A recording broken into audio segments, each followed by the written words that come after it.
I never told my son about my $40,000 monthly salary.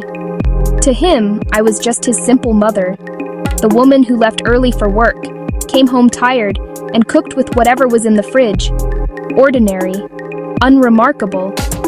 And I let him believe that, because Marcus didn't need to know that his quiet, modest mother was actually a senior executive, a woman who had spent nearly 2 decades signing million-dollar contracts and making decisions that shaped an entire corporation.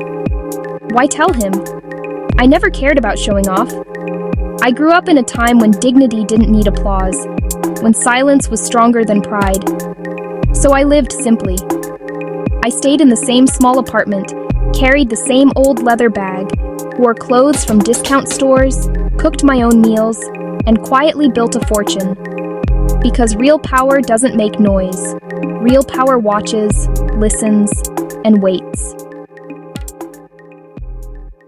Then one day, Marcus invited me to dinner. Mom, Simone's parents are visiting from abroad. They'd love to meet you. Something in his voice made me pause. It wasn't excitement, it was worry, the kind that hides behind polite words.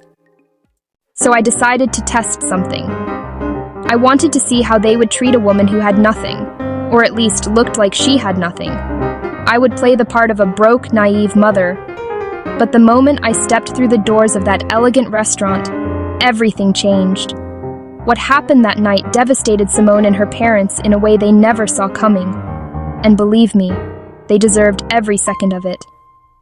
Let me explain how it all began. Let me tell you who I really am. I remember the moment Marcus called me that Tuesday afternoon. His voice was different, nervous, hesitant, like when he was a boy who'd done something wrong. Mom, I need a favor, he said. Simone's parents are visiting from overseas. It's their first time here. They want to meet you. We're having dinner on Saturday. Please come. Something in his tone unsettled me.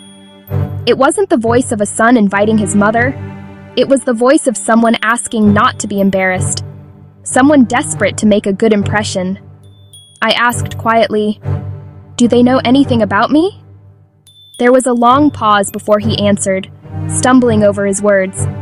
"I told them you work in an office, that you live alone, that you're simple, that you don't have much." Simple. That single word cut deeper than he could imagine, as if my entire life could be reduced to that one small, apologetic label. I took a deep breath. "All right, Marcus," I said softly. "I'll be there." After hanging up, I looked around my modest living room, the old but comfortable furniture, the bare walls, the little TV. Nothing fancy, nothing meant to impress. And that's when I decided, if my son thought I was a poor woman, if his wife's parents were coming ready to judge me, then I would give them exactly what they expected to see. I would play the part, a woman struggling, naive, barely getting by. I wanted to see how they treated someone who had nothing. Because deep down, I suspected Simone and her family were the kind who measured worth by money, and my instincts never fail. Saturday came. I put on the worst outfit I owned, a wrinkled gray dress, shapeless and faded, the kind you find in a thrift shop. Old shoes, no jewelry, not even a watch. I pulled my hair back into a careless ponytail and looked in the mirror.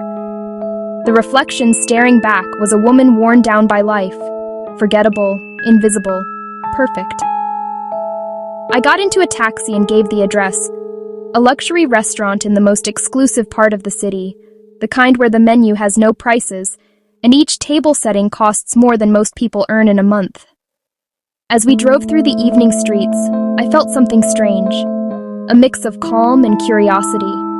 Because this time, I wasn't just going to dinner, I was going to uncover the truth.